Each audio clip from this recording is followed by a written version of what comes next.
I think we can all agree that almost 100% of games are won on either a skirmish or a team fight. Now, whether you have the numbers advantage, a huge lead, a close game, you're behind, eventually you're gonna have to make a pick and make some sort of skirmish and team fighting happen so that you can get barons, dragons, and actually push down to win. And team fighting as junglers can be particularly difficult because we have such a wide range of classes in our role. And thus understanding the fights within the fights, the picks before the fights, and how to macro around them are absolutely critical for us to be able to win. It's all very well being the best early game and mid game jungler, but if we can't close, we're gonna have to use our knowledge of macro and team fighting to get those 100% guaranteed wins, even in those really terrible games where you have to stall out and just get yourself as strong as possible to flip an elder in your favor. And to go along with this video, I will be updating my jungle improvement PDF to give you all of the jungle tips and drills you need to improve regardless of what champion you play. That is free for you, available on my website, along with jungle video courses for your MMR, jungle coaching, and a coaching VOD library. Basically everything a jungler needs to reach their peak goal faster than ever. All available on Virkayu.gg. So this will be split into two particular examples, one representing the silver, gold, and low elo portion, and then one representing the platinum and diamond portion, and of course that can be used for Master Plus, although it won't be specifically marketed in that direction. I sent these out as part of a special email to my email list for free, and they are taken directly from the courses, so hopefully you can sit back, enjoy, and learn a little bit about team fighting no matter your rank, or role, or class. Okay, so we have a really good fight here to showcase all of these principles and how it works in silver. This is a silver game. We have here 37 kills, 58 gold, a little bit down, doesn't matter because they have soul. Brand showing up, and Mumu going in, getting chunked. These people will pre-ground themselves out of the fight. The Elder Dragon spawning. How do we win this fight? Now, here's the thing that we need to first preface this entire process with following tips and tricks. If we have a 5v5 for this Elder, front to back, it's a question of poke, burning spells, and waiting for someone to step out. So if an ADC oversteps their position, the Amumu should hit the Q. Everyone should go in on that ADC for being an idiot and stepping out of position. That is a free kill for them. Down he goes, right? You have total control over the fight. Otherwise, you're poking spells as mages, you're poking spells as Kai'Sa W, you're hitting barrels as GP, as Udyr, you're kind of blocking spells with your W. It's a posturing process. But very rarely in Silver will you have an active posturing process. Even a flex game I played with a bunch of people a couple days ago, you know, there was a Silver ADC on a team. She went down as an Ashe to hold a wave that was not an issue and then take my Krugs. And they saw that engaged on us, and obviously Flex Q communication, it's like you got mastered to silver, so it's like wide ranging. But the point was, she just said I didn't have ultimate. Like, we don't care if you have ultimate, you can poke, you're Ashe. You're literally Ashe, you can poke, just sit behind us. Even if they engage, we'll kite pack and you'll peel and your ult will come up very, very shortly. It's on a short cooldown. She didn't care, farmed, Krugs, engage, GG, my friends. So she didn't care, so now we've got the same situation whereby we're trying to use our power to win this fight. Now, what we don't know is the blue team is a Jarvan isn't in the fight, and he's the most fed member, right? 17. If you know that he's dead or not on the map or somewhere else, and you have a fight over an objective or just a fight, and you're the blue team, you fight.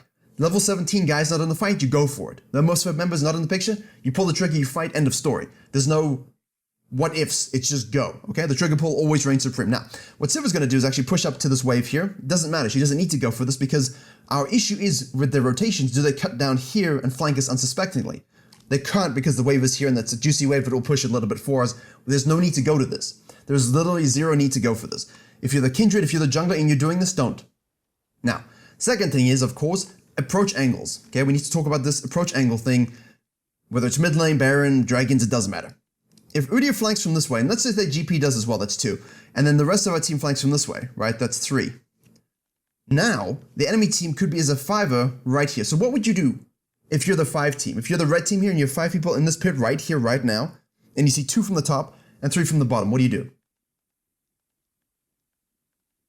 Imagine some elevator music. What do you think you should do? If you're the 5 stack, kill the 2. Just turn immediately, everyone together, take them off the map. Because now the blue team is going to be trying to chase you down, but once you kill the 2, you can just turn and kill the 3. And the quicker you kill the 2, the quicker you can kill the 3. The quicker you kill the 2, the quicker it becomes a 5v3. Now obviously if the 2 are 2 tanky people that you can't kill that are super fed, don't kill them. Kill the 3 who have squishies, right? If there's 3 squishies, a mobile and the flashes or something you can definitely kill, you kill the 3. You have to kind of pay attention to that. You're like an Udyr here with a Zac, I'm probably not going to turn on them. That would be bad because they can survive long enough for the 3 to catch up, and now it's a split fight. So in this case, you just kill the 3 squishies and say, why are the tanks on the top side?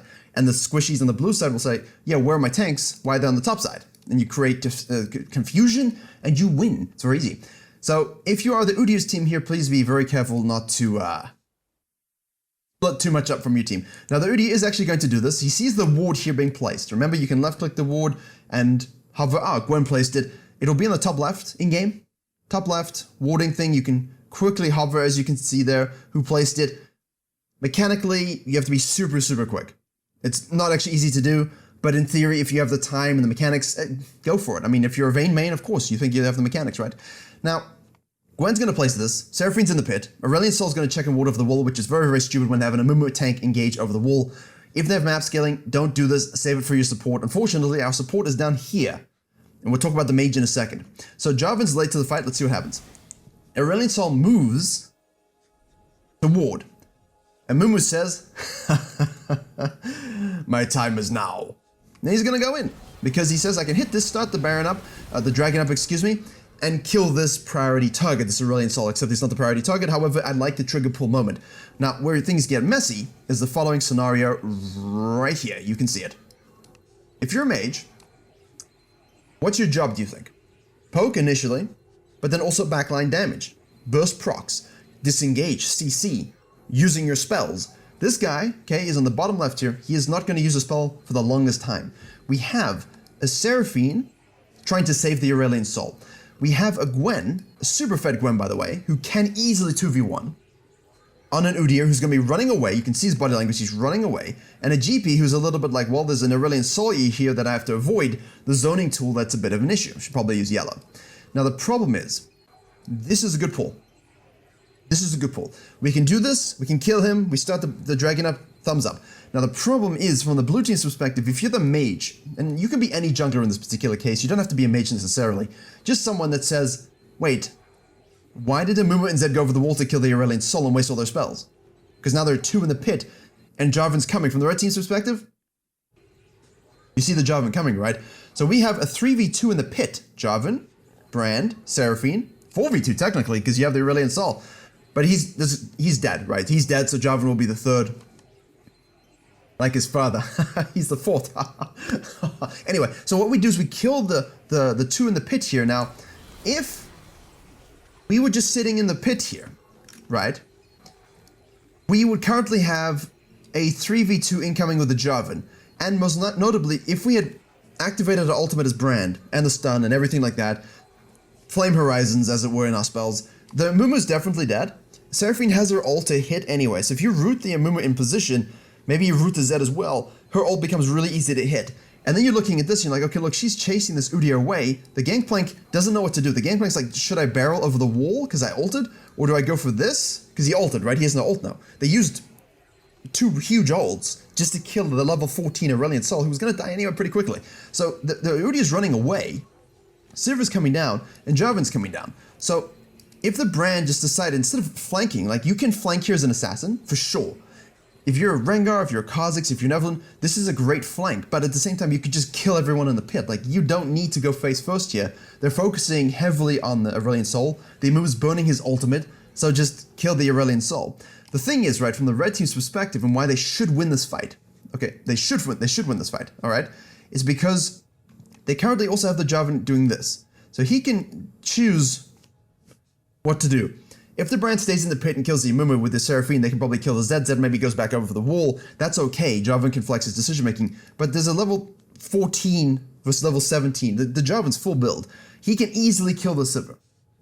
Use your Q, burn a flash, and then ult her, then she dies, okay? So this is a 1v1. But it's favored in the red team.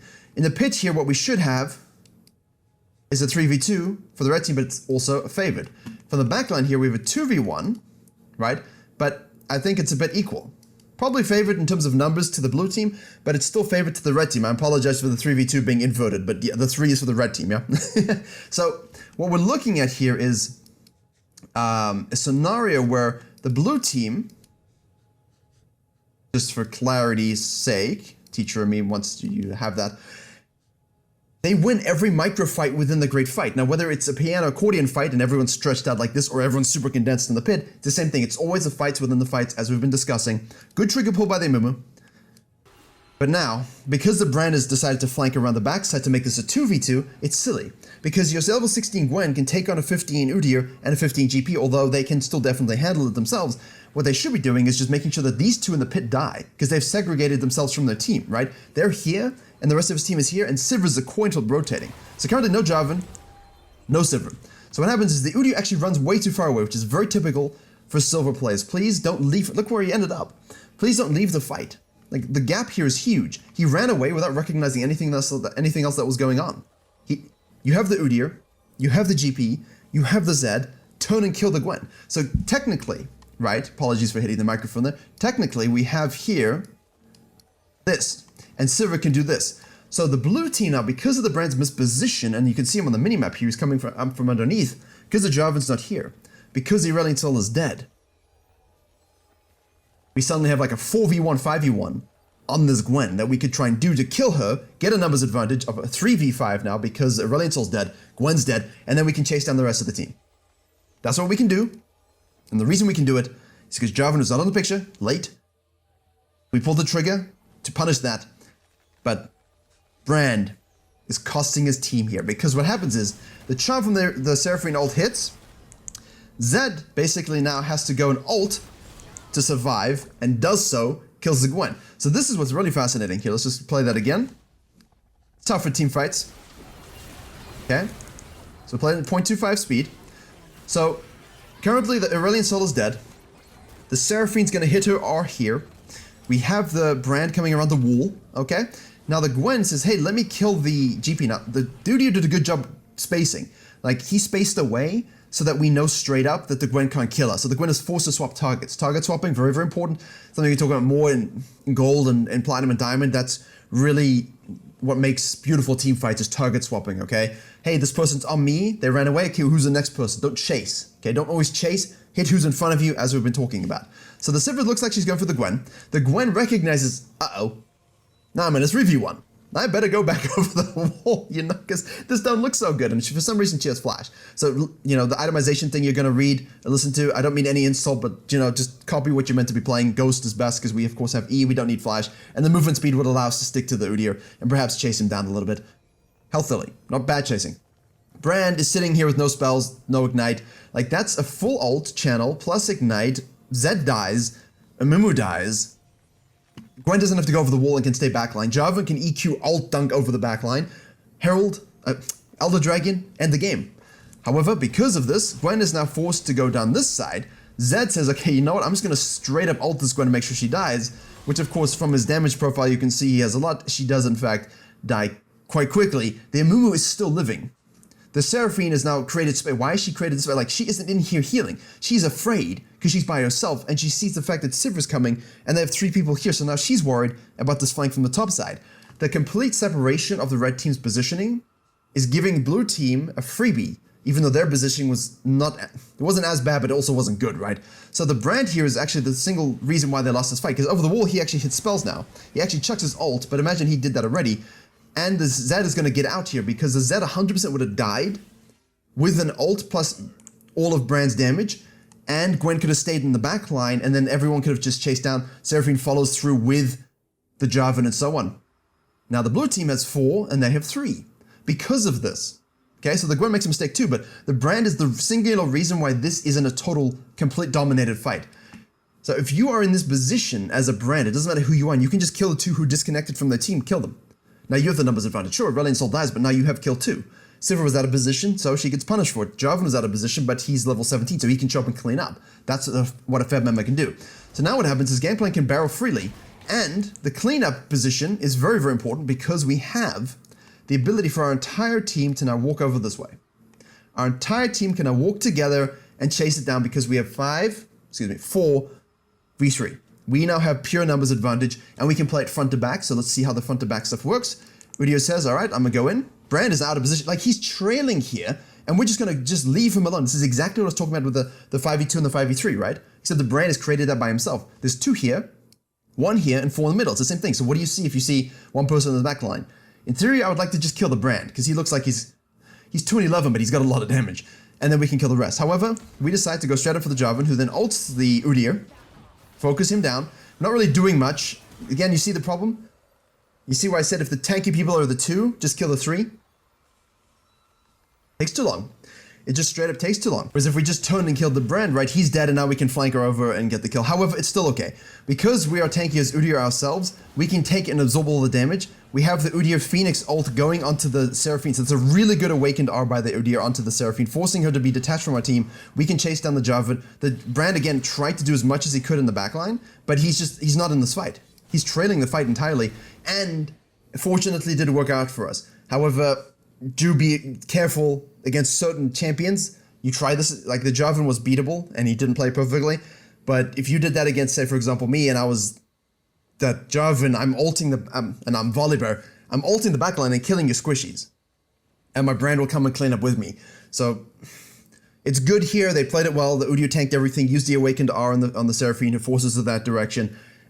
Because of Jarvan, the problem was the Jarvan, he split himself off from the Seraphine.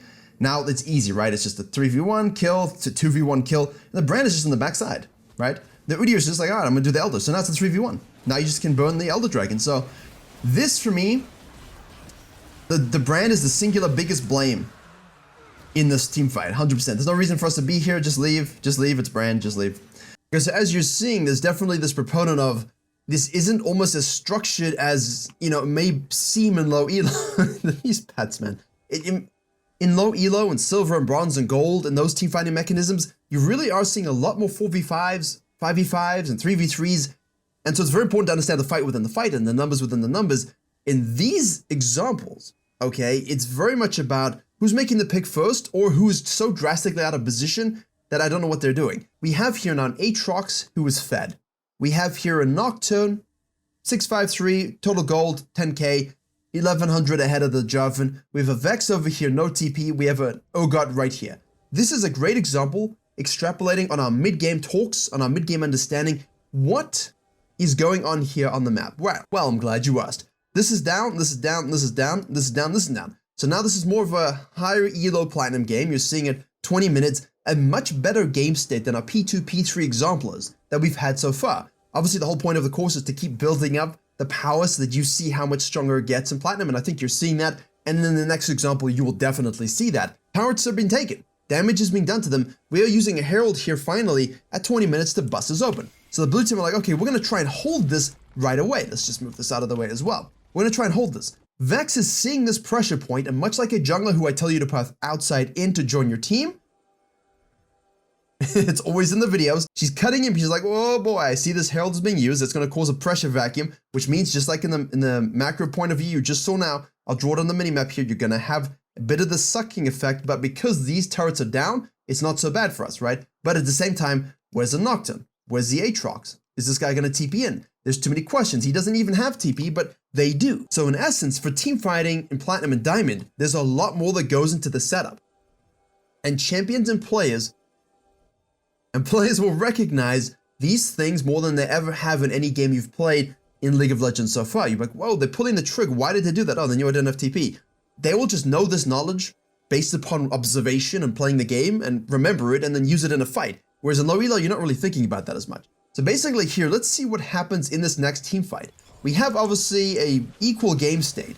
So the blue team decides that they're like, okay, let's try collapsing the red team. The red team says, look, we don't have numbers advantage, no TP floating down. Let's kite down. And now hopefully you're the whole time thinking, yeah, but Virkayu the dragon. I saw it. I know it's coming up. I paused this at an intentional moment. We're going to be fighting over an objective. If you cannot fight this, if someone gets picked and you're the blue team, what do we learn from the previous section? I take this. If I'm the Nocturne with my Aatrox and there's a Yuumi and a Luciano and I see them go down here, oh baby, I'm going for this. Oh, I'm probably going for this anyway. I'm scanning and I'm going and I'm going to bait them and say, yo, split, let's go. I'll force a fight with my numbers advantage. So you're saying, how do I win these fights? I do this kind of stuff and that always gives me advantages. So they're going to go down for this. Urgot's going to rotate for this. Vex is going to rotate for this. Aatrox is like, I have you now. And now he's going to go on this 1v1, which will become, of course, from his perspective, not a 1v1. We know they're all going down here. So from the blue team's perspective, you're like, okay, this is great. I've seen them go down this. we currently can make a pick here. The problem is the dragon will be gone by the time they make this pick, so what do they gain for it? A little bit of pressure? Could they leverage that into Baron? Yes, maybe. It would depend on how quickly you make this pick. The problem is, again, Nocturne is here looking at this. They're here looking at this. 4v1 looking at this, but at the same time, are they trapping in the bush? Are they trapping in this bush? Are they trapping in that bush? Where are they? Don't know. So if you overcommit for this and Nocturne's trailing the play, oof, it's not going to be very good. So basically at this point, they need to respect the fact that they don't have the vision line. This is not Fog of War. They need to go here and ward this. But that's so risky with a Lux. She could just have warded this and stun, boom, you're dead.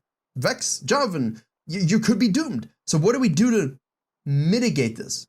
You gotta walk the long way around like the Nocturne is, or place a blue trinket, okay? At this stage, we see that this is exactly what has happened, but we don't know anything else. We see the pings, we know the pings, it's a lot of wards in one bush, but hey, you can never be too protected. So what happens is, the Aatrox is now chasing over position, and this loses so many fights in Platinum. You have no idea how many fights are lost in this elo because of this. This guy is pushed up beyond vision line, with no one in his team willing to back him up, because he wanted to make a pick on someone he could make a pick on, without considering the fact that the Urgot was coming down, without thinking of the fact that now his team is split up with that team. So now he's in a 1v2, so this fight has changed completely. The rest of the blue team is like, ooh, maybe we can go in on this side, but they have no idea where anyone is, okay? They don't know. That's residual vision. Now the Jarvan's like, okay, maybe I can go, and he's farming his camps. It's like, well, I'm going to observe because I can ult. Not a bad strategy, but I think it would be better, more prudent to threaten. You want to threaten here. So what happens is the Aatrox is now caught out of position. The red team recognizes this and says, yes. Yes, we want to play on this and engage on the sucker. So what they're going to do is go, yes, let's go in. But there you go. You see that? You see that? Here we go. They come out. Look at this. This is exactly what I'm talking about. I've been talking about this the whole course. Misdirected intent. His eyes say, I want that ass. But his body says, I want an orgy. Sorry. That's what it's saying. Because he knows he can body language with his eyeballs and kick this guy out, separate them, and now force it to be an even better fight for his team, because if they can kill them, because the Lucian is fed, even though he's died a lot, he's still fed, still a victor. No matter what, Victor's always fed. And so what he does is, as the engage tool, understand at the front line, he can make this play. I'm going into Aatrox, just kidding, I'm going to turn. Now, he didn't make it as subtly as he could have, because he's kind of like shoved him and cut. So I'm not sure if this was as fluid in his brain as I'm suggesting, but it is definitely the beginnings, right? Once you get Diamond, once you get Master, once you get Challenger, you'll see Jarvan's just like, it's just so smooth. You're like, whoa, I didn't expect that. Same with Vi, same with everybody else. These kind of body language and trigger pulls, this is what we're all reading. We're reading the body language of the champions, of the pilots, and trying to guess and anticipate the flow of back and forth before we engage. That's why team fighting is fun. So effectively, he does this, then decides I'm going to EQR just to knock up the Victor. I'm going to make sure we get him. At this point, I'm assuming the tracking flash. The Nocturne sees this, and now he sees, oof, this guy's been forced away. As long as Vex and Urgot can cut the Aatrox off, he's out of the fight now. So they need to try and burst down the target he's locked down. Everyone on the red team should be focusing now on trying to kill this guy as soon as possible, as quickly as possible. They, of course, need to factor in, well, the Jarvan needs to factor in, where is the rest of my team and can they follow me up? Fortunately, it's a Vex who did overchase the Aatrox, but she chucks her spell.